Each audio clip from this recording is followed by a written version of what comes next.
Okay, we have two more panelists on the list. Next, last but not least, is Ajoy Rajani, who is more or less, I would say, representing the India Smart Utility Week for Reji Kumar here this afternoon. And I'm glad that he's also a panelist, and I'm happy that he, as a Senior Executive Vice President from AEML, has his executive view and perspective on the blockchain from the side of the utility sector. Please. Thank you, Gerard. Thank you so much. Let me put some thoughts on the table from the perspective of a utility. I belong to Adani, and we've worked with CRIPSI, and not from the forum, because if I speak from the perspective of the forum, I have to be neutral, and I have no intention of being so. So the first thing, of course, my colleague here mentioned a phrase called "in this community," and I'm just going to hold on to that and come back to it.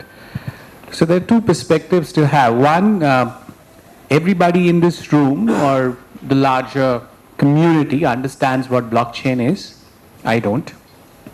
Or nobody does, From the utility perspective, it's more of a case of the latter. I mean, everybody's heard about blockchain, but I do not know how many utilities in India you could walk up to the CSIO or CIO or CTOs and tell them, look, do you really have a business case for blockchain?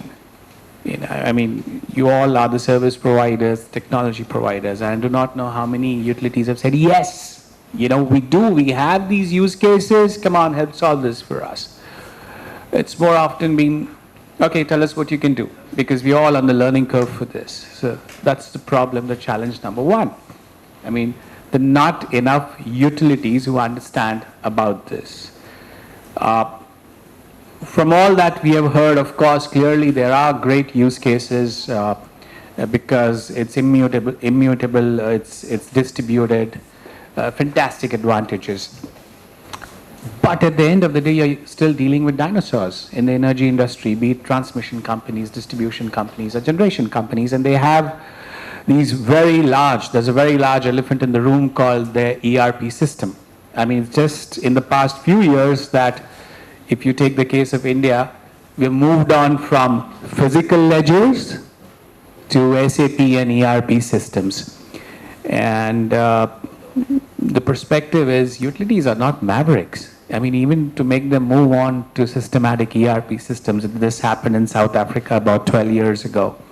It happened in India about 5 years ago with our APDRP, and it's just now that we have energy audit.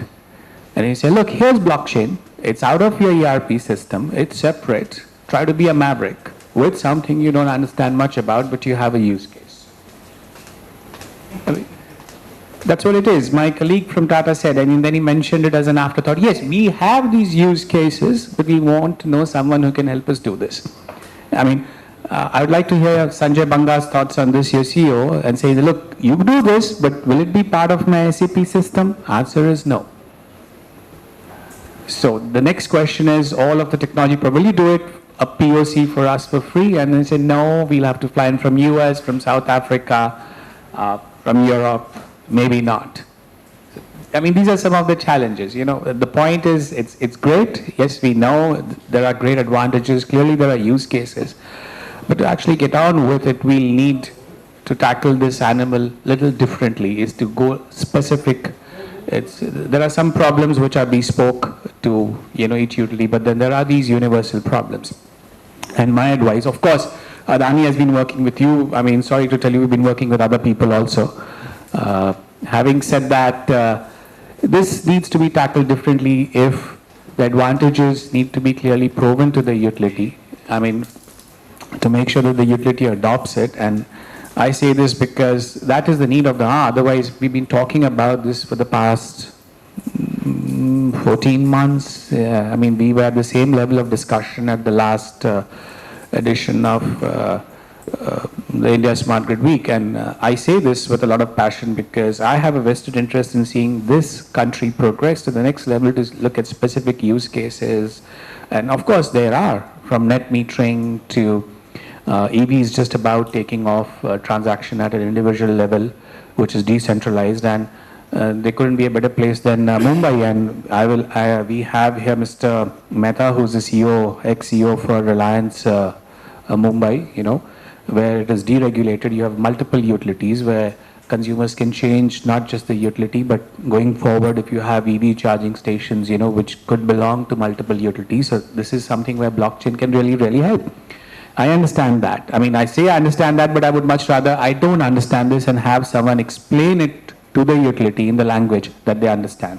That's a problem statement number one. Two, you know, let's have some clear deployment on the field, a proof of concept. And three, I mean, this is not it. I mean, I'm putting it forward. I would like to provoke all of you, my colleagues, into expanding on this so that I learn more. And third, of course, you know, you cannot have it hanging outside the system. You know, utilities are very scared. They're not mavericks. They will only do something which is certain because they are regulated entities. So if it's part of the ERP system, it makes a hell lot more sense. Thank you.